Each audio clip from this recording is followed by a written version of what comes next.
The Brantus River flowed, watching silently as ambition grew on its banks. There, a young Ken Arok, a thief quick and clever, lived a life of danger, sneaking in shadows, stealing moments. One day he met a holy man, Mpu Logawe. Logawe saw a fire in Ken Arok's eyes, a hunger for something bigger than stealing. He saw potential for greatness, like an empty cup waiting to be filled.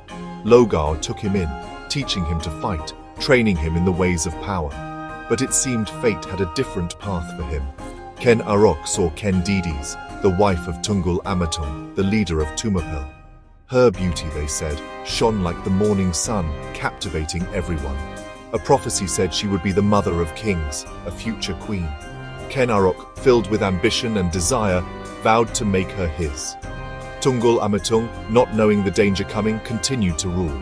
He was powerful, feared by many. But Ken Arok knew fear could be used as a weapon.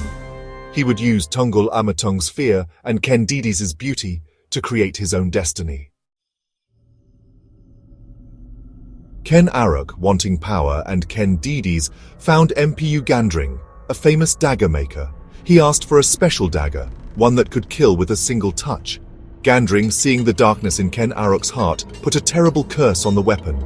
The dagger was finished, its blade shining with an evil light. It hummed with power, a deadly promise waiting. Ken Arok, holding the cursed dagger, felt a thrill. He knew he held not just a weapon, but his future.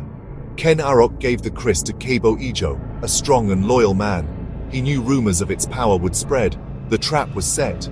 Kebo Ijo, not knowing the trick, was blamed for killing Tunggul Amatung with the dagger. Ken Arok, pretending to be angry, killed Kebo Ijo and took the dagger. He had played his part perfectly. Ken Arok, the dagger covered in blood and lies, stood before Ken Dedes. Tunggul Amatung was dead, his rule over. Fear, a powerful weapon, had cleared the way for Ken Arok. He married Ken Dedes, fulfilling the prophecy that started his bloody journey. With Ken Dedes, Ken Arok united the kingdoms of Java. He created the Singasari kingdom, a symbol of his ambition and cruelty. He was no longer a small-time thief. He was a king, feared and respected, his name spoken with awe and terror. Years passed, filled with battles and victories. Ken Arok, the once humble thief, had risen to amazing power. But the dagger's curse followed him like a shadow. It whispered in his dreams, reminding him of the cost of his ambition. The weight of being king, heavy with his bad deeds, began to tire him.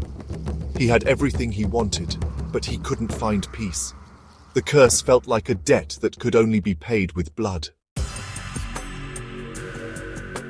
Ken Arok, haunted by his past, didn't trust anyone. He saw enemies everywhere, his trust broken by the fear that came with the cursed dagger. He ruled with an iron fist, trapped by his own fear. One day, a trusted advisor, Anusapati, came to Ken Arok. He had a gift, the dagger, its blade shining in the palace light. Anusapati, Tunggul Amatung's son, had learned the truth about his father's murder. The curse of the dagger had found its way back to its owner.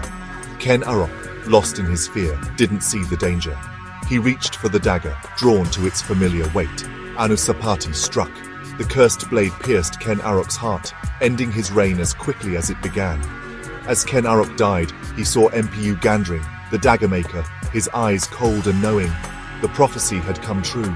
The dagger's curse had claimed its last victim. The Singasari kingdom was left with the bloody legacy of its founder.